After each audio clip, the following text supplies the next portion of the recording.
आग्रह करूंगा कि अपना विचार रखेंगे। पूनम दीदी।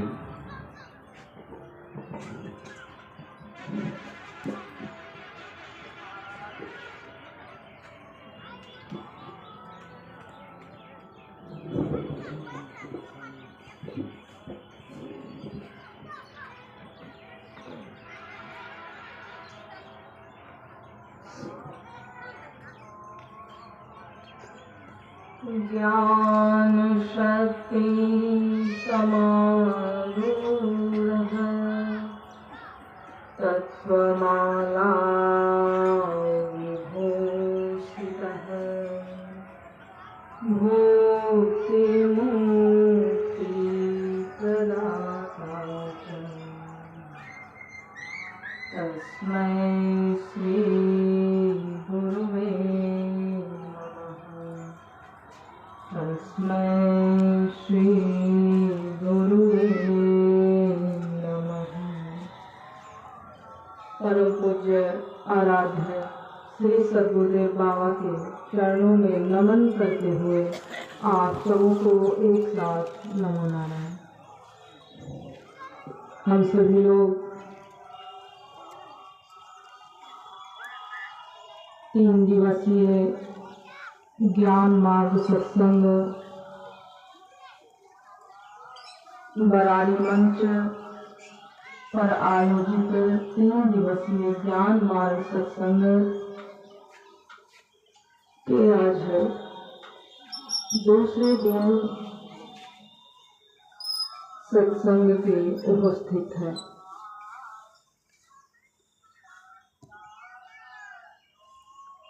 परम पूज्य प्रशांत गुरुदेव बाबा उपदेश में निर्देशित करते हैं, प्रकृति परिवर्तनशील है और चेतन गतिशील। प्रकृति परिवर्तनशील है और चेतन गतिशील। यह प्रथम उपदेश खंड का पहला उपदेश है। प्रकृति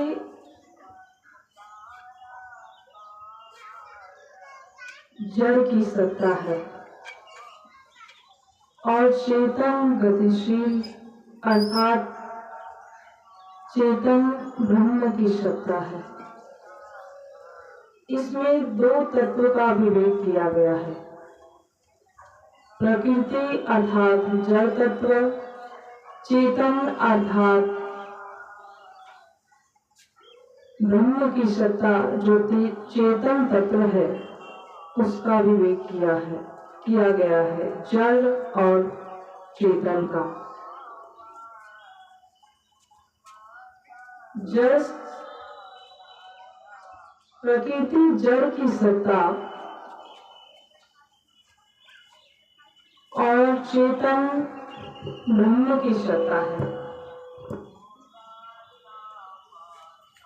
यही प्रकृति और ब्रह्म के संयोग से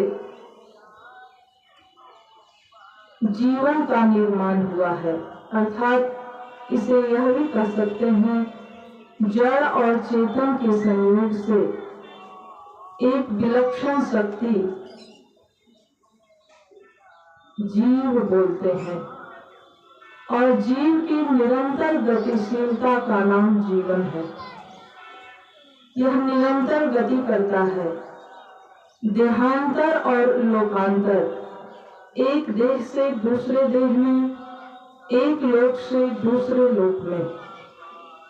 यह निरंतर गतिशील होता है जब तक कि यह पूर्णता को प्राप्त नहीं कर लेता। यह जीव अनादि काल से गतिशील होते हुए अपनी पूर्णता की ओर जब तक वह पूर्णत्व को प्राप्त नहीं कर लेता है, जीव का जो पूर्ण स्वरूप ईश्वर है, ब्रह्म है, जब तक अपने स्वरूप में वह अवस्थित नहीं हो जाता है, वह पूर्ण स्वरूप को प्राप्त नहीं कर लेता है, तब तक वह गतिशील होता है देहांतर और लोकांतर में। इस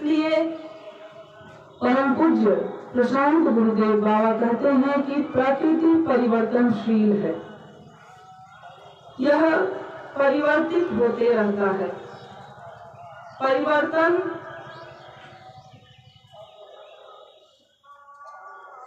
प्रकृति से प्राप्त यह हमारा व्यष्टि स्तर पे यह शरीर है और समष्टि स्तर पे पूरा जगत प्रकृति की सत्ता जो यह व्यष्टि स्तर पे हमारा शरीर है और समष्टि स्तर पे जगत है। इसमें प्रकृति और ब्रह्म अर्थात जड़ और चेतन दोनों का स्वरूप को समझना पड़ता है। प्रकृति का स्वरूप, प्रकृति वह अपने स्वरूप से जड़ है, त्रिगुणात्मक है और नित्य परिणामी है। जड़ अर्थात वह स्वयं परिवर्तित नहीं होती। त्रिगुणात्मक अर्थात 3 गुण वाली जो सत्वगुण, रजगुण और तमोगुण होता है और इसमें निरंतर परिणाम को देखा जाता है। वह कभी भी सत्वगुण में अवस्थित एक ही गुण में नहीं रहती, यह तीनों गुण में परिवर्तन होते रहता है, इसलिए यह नित्य परिणामी कहलाती है। और यह न स्वयं को जानती है अर्थात वह न स्वयं को प्रकाशित करती है और न दूसरों को प्रकाशित कर पाती है, इसलिए यह जड़ स्वरूप है और नित्य परिणामी है।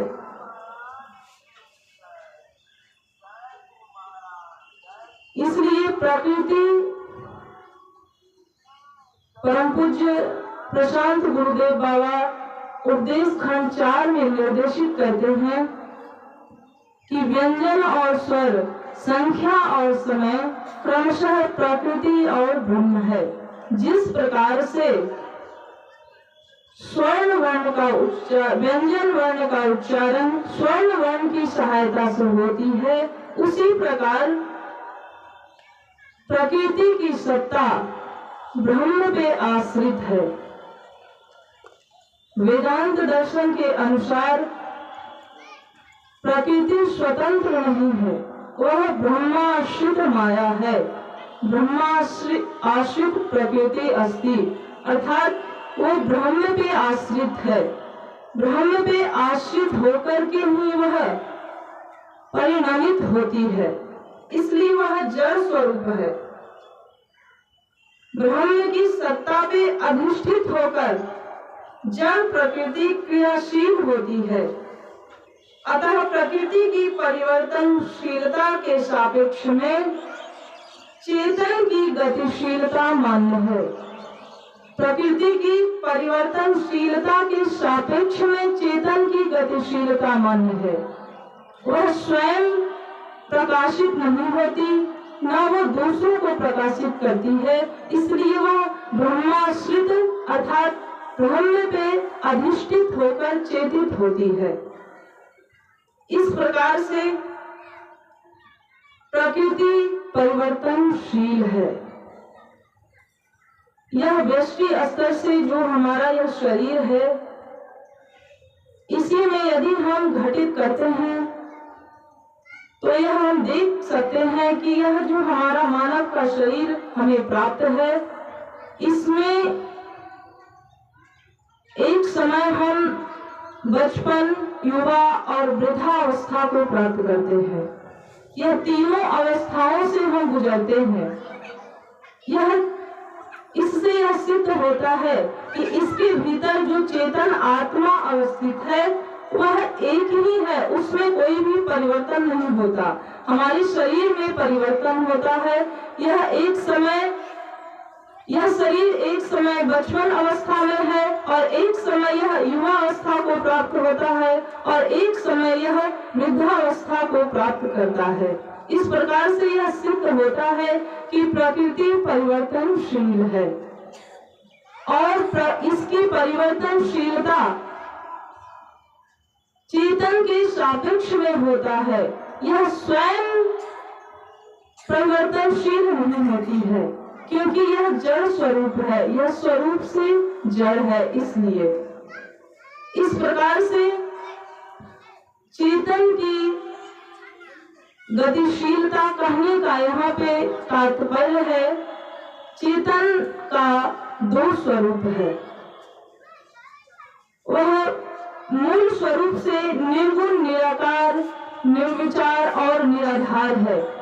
उसमें कोई भी गति या परिवर्तन नहीं होता। वह नित्य कूटस्थ तत्व है जिसमें कोई भी परिवर्तन या कोई भी गतिशीलता को नहीं देखा जाता है। वह निर्गुण, निराकार, निराधार, निर्विचार, इस प्रकार से मूल स्वरूप में चेतन का स्वरूप बदलाया गया है। इसलिए यहाँ पे चेतन के दो स्वरूप पे, जो कि औपाधिक स्वरूप है, जिससे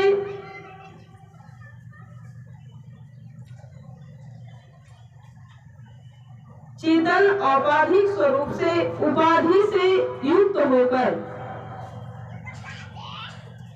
जब यह शरीर में चेतन आत्मा अवस्थित होता है तब इसकी उपाधि व्यष्टि स्तर पे शरीर होता है और यही ईश्वर का अंश हमारे भीतर अवस्थित होता है। तभी यह क्रियाशील होती है। यह शरीर के भीतर यदि चेतन आत्मा निकल जाता है तो यह शरीर का कोई भी मोल नहीं देता। इससे यह सिद्ध होता है कि हमारे भीतर जो चेतन आत्मा है उसी से चेतित होकर यह प्रकृति परिवर्तनशीलता को प्राप्त होती है और चेतन मूल स्वरूप से वह नित्य कूटस्थ तत्व है। उसमें कोई भी परिवर्तन या गति नहीं होता है। वह चेतन का दो स्वरूप, जो पहला स्वरूप है वह मूल स्वरूप से निर्गुण, निराकार, निराधार और निर्विचार है और नित्य कूटस्थ है, उसमें कोई भी परिवर्तन नहीं होता। और दूसरा औपाधिक स्वरूप, जो कि उपाधि से युक्त होकर व्यष्टि स्तर पे यह शरीर और समष्टि स्तर पे यह जगत है। व्यष्टि स्तर पे यह शरीर है और समष्टि स्तर पे ईश्वर इसके नियामक होते हैं। व्यष्टि स्तर पे यह लोक, लोकांतर और देह, एक देह से दूसरे देह में अनादिकाल से यह गति करते हुए जब तक यह पूर्णता को नहीं प्राप्त कर लेता है तब तक यह जीव निरंतर गति करते रहता है, देह देहांतर और लोक लोकांतर में। इस प्रकार से व्यष्टि स्तर पे यह शरीर और समष्टि स्तर पे ईश्वर, जो कि सृष्टि, स्थिति और संहार के नियामक होते हैं, ईश्वर के स्वरूप में यह प्रकृति इनके अधीन होती है, न कि यह प्रकृति के अधीन होता है, ईश्वर के अधीन प्रकृति होती है।